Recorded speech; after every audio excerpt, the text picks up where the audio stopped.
Vamos a seguir analizando los sucesos internacionales y esta gira tan importante de Donald Trump allá por Europa y también por otros países de Medio Oriente. Y qué mejor que Carlos Noricumbo, investigador del Centro de Estudios Internacionales Gilberto Bosques del Senado, pues para charlar al respecto. Carlos, gracias por estar con nosotros. Buenos días. Gracias. Es un placer volverte a tener aquí en el Estudio de México. Muchas gracias, el placer es mío.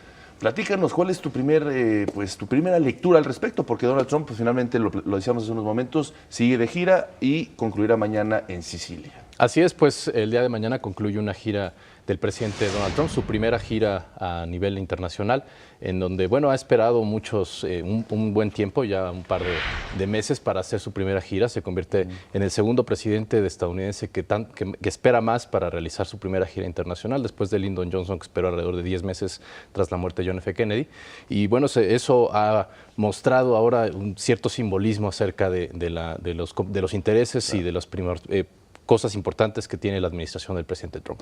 Decide hacer esta gira en poco tiempo, 8 días, y bastantes países, 5 países los que visita, y tiene un marcado simbolismo en los países que visita. Ha roto esta tradición general desde los presidentes de mitad del siglo XX para acá, que han visitado principalmente Canadá y México, la mayoría de ellos en su primer viaje internacional, que tiene un marcado simbolismo. En esta ocasión decide visitar Medio Oriente, Europa. Bueno, al parecer había ahí cierto simbolismo en el sentido de visitar los 3 países de las 3 religiones abrámicas, es decir, las capitales de ellos, Arabia Saudita, Israel y el Vaticano.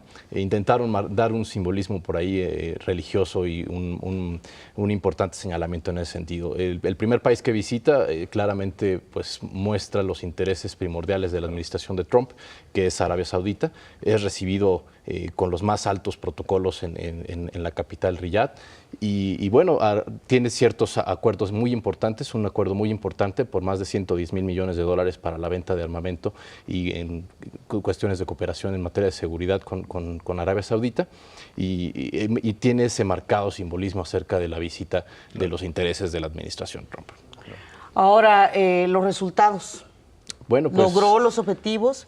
Por ejemplo, ese aspecto que tú dices, tal vez como de unificar o de una persona que quiere unificar a su país visitando estos países de las grandes religiones, ¿no? Sí, prácticamente es algo político, no se ha dado ningún acuerdo en realidad muy importante, una declaración sustancial que marque la visita. En realidad ha sido una agenda muy polémica, principalmente por la salida en un proceso prácticamente tormentoso que se está viviendo al interior de Estados Unidos con las investigaciones relacionadas con el equipo de campaña de Trump durante la elección y los rusos.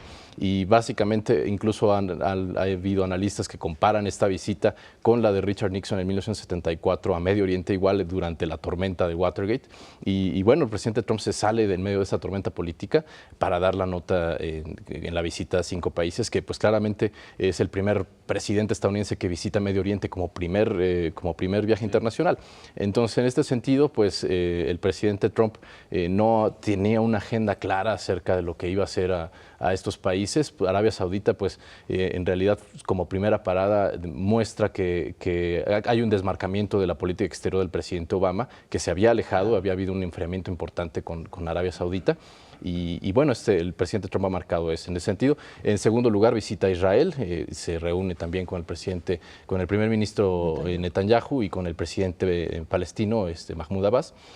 Hay un pequeño compromiso político, unas declaraciones políticas acerca de las posibilidades de un acuerdo de paz.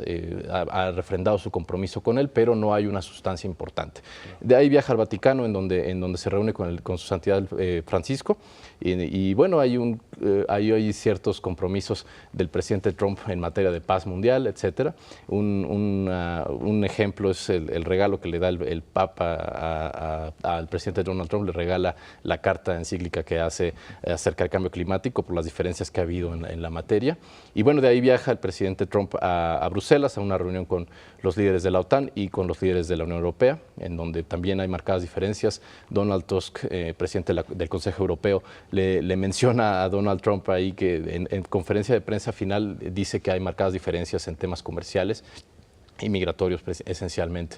Hay un regaño prácticamente también del presidente Trump a los líderes de la OTAN en la materia del presupuesto. Busca que se comprometan a gastar el 2% del PIB en ese sentido. Entonces, hay ciertas cosas. El día de hoy continúa la gira en Sicilia, en Italia. Ha regresado para reunirse con los líderes del Grupo de los 7. Así es, este viaje a Arabia Saudita, como dices, además de ser pues, político, como jefe de Estado del país pues, más poderoso del mundo, también tiene que ver un poco con sus objetivos empresariales, ¿no? También parte de sus negocios tienen presencia en este país, entonces tiene una doble faceta.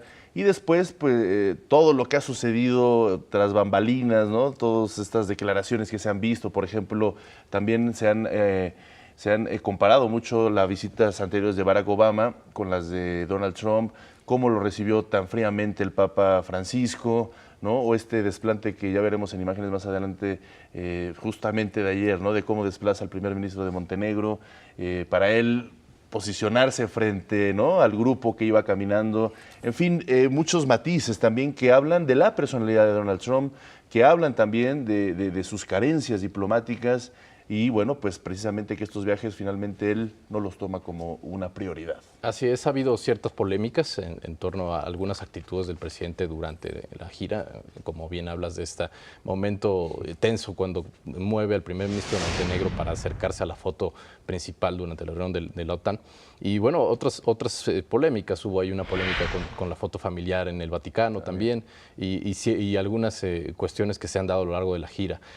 Básicamente el tono del presidente no ha sido muy conciliador, específicamente en Arabia Saudita se lanza prácticamente contra Irán, desmarcándose absolutamente de los acercamientos que tuvo la administración Obama con la recién reelecta administración de Hassan Rouhani, y se lanza tanto él como el secretario de Estado Tillerson en conferencia de prensa también conjunta con el canciller saudí, se lanzan directamente a decir que Irán y que esperan que el presidente Rouhani desmantele la red de terrorismo que apoya a Irán.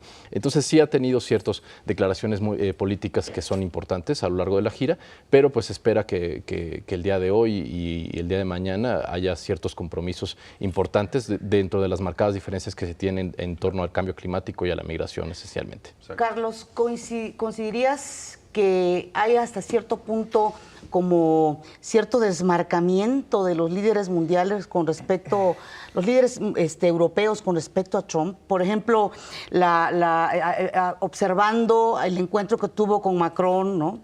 Hay como un cierto alejamiento o distanciamiento. ¿Coincides en esto?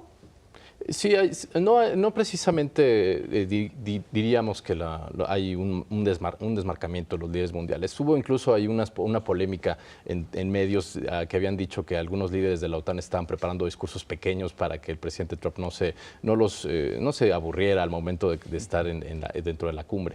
No discursos mayores a los 12 o 4 minutos. En ese sentido, pues se ve que los líderes están intentando trabajar con el presidente Trump. Hay marcadas diferencias en temas especialmente en migración, en cambio climático, pero se ve que hay un compromiso por parte de los líderes de tratar de trabajar con el presidente. Pues interesante esta gira. Sí. Y ahora nos toca, porque ya viene la negociación del Telecán, ¿no? De una manera mucho más intensa, y ahí seguramente pues otra vez el mundo estará metido en este contexto internacional. Veremos lo que sucede al regreso del presidente Trump a Estados Unidos. No, y que además es como el infante terrible, ¿no? El chico, el niño travieso, bravucón, que debe ser difícil lidiar con él. Bueno, muchas gracias, Carlos Noricumbo, por estar aquí con nosotros. Gracias, Carlos, un placer.